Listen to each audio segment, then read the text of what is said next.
premier souvenir, mais pas très clair, parce que j'étais petit quand même, c'était l'indépendance de l'Algérie.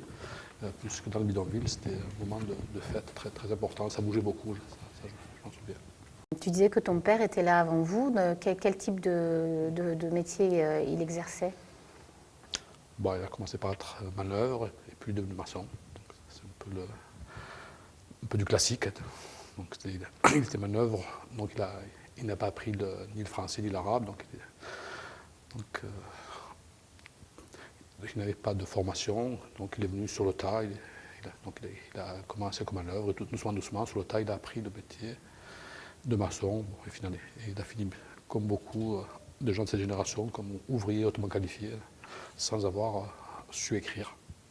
Ouais. Dans beaucoup d'endroits, des associations sont créées à l'occasion de crimes, de crimes racistes.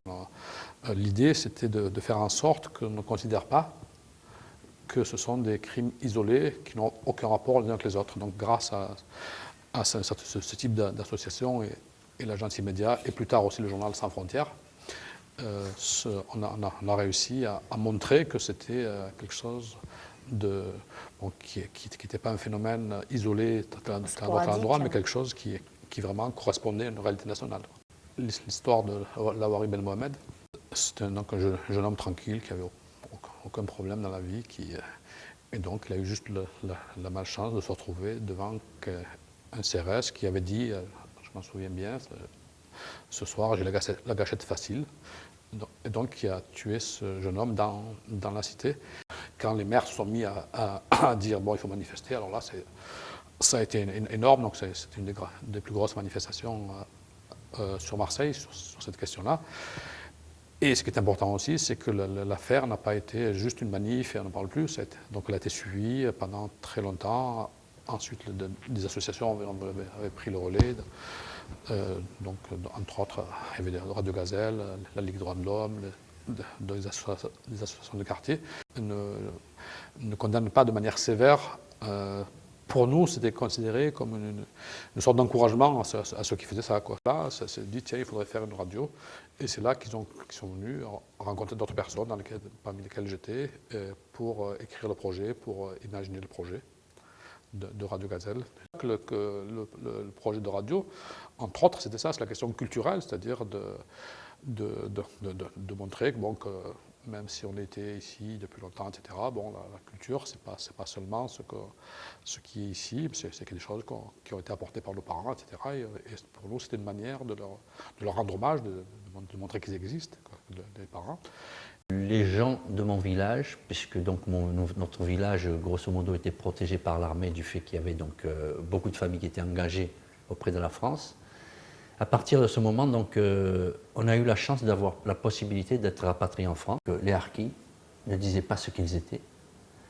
En tout cas, nos familles, nous, on était une douzaine, une quinzaine, donc on se connaissait. Le souvenir que j'en ai, il n'y avait pas de... Personne ne cherchait à savoir qui était qui. Il n'y avait pas d'animosité en fait, entre les deux communautés. Ouais. En fait, on peut dire que d'une certaine manière, les harkis ont très rapidement partagé les conditions de vie des immigrés, à la fois dans les lieux de vie, les conditions d'emploi. Ben oui, et oui, parce qu'en fait, voilà, quand on voit donc soit les enfants, donc je pense qu'on était confrontés au même problème, et les parents, c'était pareil. Donc bon, les harkis, bon, il faut savoir que à 90 ou 95%, c'était des gens qui venaient de la campagne, donc qui avaient mais les mêmes traditions. Pas lettrés, donc c'était pareil que ceux qui venaient en immigration, c'était les mêmes. Voilà. Donc ils avaient les mêmes modes de vie, les mêmes préoccupations. Et voilà, donc nous, l'objectif, c'était de sortir de cette cité. Mes parents voulaient à tout prix, donc on a fait des démarches un peu partout. Il y avait des champs. Nous, la chance qu'on a eue, c'est ça, c'est qu'il y avait les champs. Et quand on était, et je me souviens, donc aujourd'hui, je me dis comment, je sais pas, on était un peu livrés aussi à nous-mêmes. En face de l'école des Castors-Servières, il y avait des micoucouniers. Et nous, en Kabylie, on connaissait ces arbres, et ça fait des petits fruits et qu'on mangeait.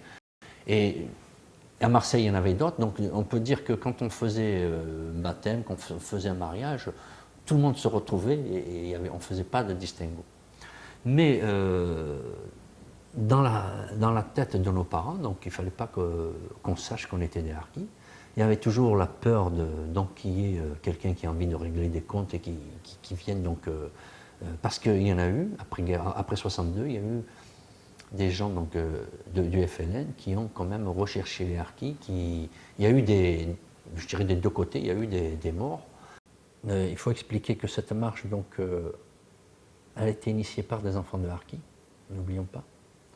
Toumididja, c'était un fils de harki. Et sur les marcheurs, il y en a 5 qui étaient fils de harkis. En fait, donc, le terme d'immigration n'apparaît pas dans le slogan, puisque c'était la marche pour l'égalité et contre le racisme. Donc on ne se situait pas dans un domaine d'étrangers en France, d'immigrants en France. J'ai été très marqué dans ma famille par le parcours de mon grand-père maternel et de mon père, le premier ayant été chef de la résistance dans cette partie de la région et ayant été arrêté par la Gestapo, et torturé et assassiné par la Gestapo. Et j'étais la dernière personne à le rencontrer, ce qui m'a marqué profondément. En même temps, mon père est parti, il était prévu qu'il soit arrêté aussi. Il a pu s'en échapper et je ne l'ai plus revu, puisqu'à ce moment-là, il est devenu responsable d'un maquis dans l'Aubrac et il a fallu attendre la libération pour que je retrouve mon père. J'avais à cette époque-là 8 ans. Oui, je découvre la question algérienne à peu près à cette époque, c'est-à-dire dès que j'arrive à Paris, dès que je pénètre les taudis, les bidonvilles, dès que j'apprends, c'est le déclenchement de la révolution algérienne, dès que j'apprends, notamment par un de mes amis, qui deviendra un de mes amis, Robert Barra, journaliste à cette époque-là au Nouvel Observateur et puis ensuite à Témoignages chrétiens, j'apprends ce qui se passe en Algérie. C'est-à-dire que c'est le premier journaliste qui dénonce l'introduction, les violences en Algérie, le napalm, les tortures, et qui commence à, je dirais, sensibiliser l'opinion et un certain nombre d'intellectuels, de responsables syndicaux, politiques sur cette question-là.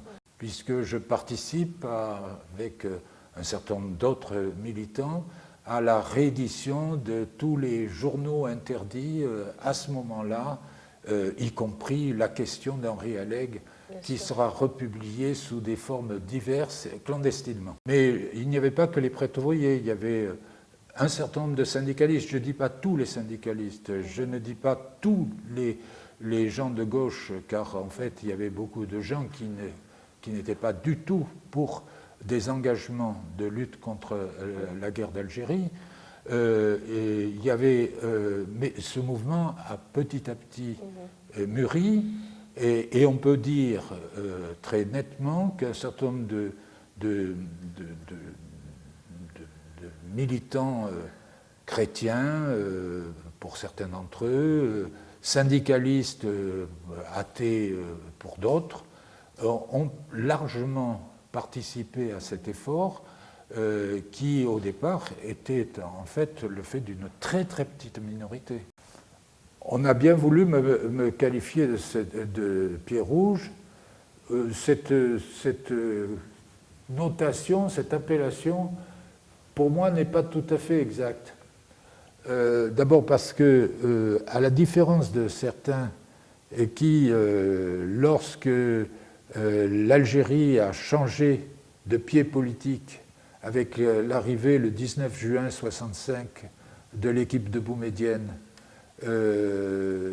sont partis. Un certain nombre de mes camarades européens sont partis au prétexte, qui était compréhensible, mais que je ne partageais pas, que l'Algérie était en train de se radicaliser avec des militaires et qu'il ne leur paraissait plus convenable de continuer à poursuivre une activité dite de coopérant dans un pays où ils étaient venus en quelque sorte, pour certains d'entre eux, faire la révolution qu'ils ne pouvaient pas faire en France. Je rappelle que nous étions avant 68.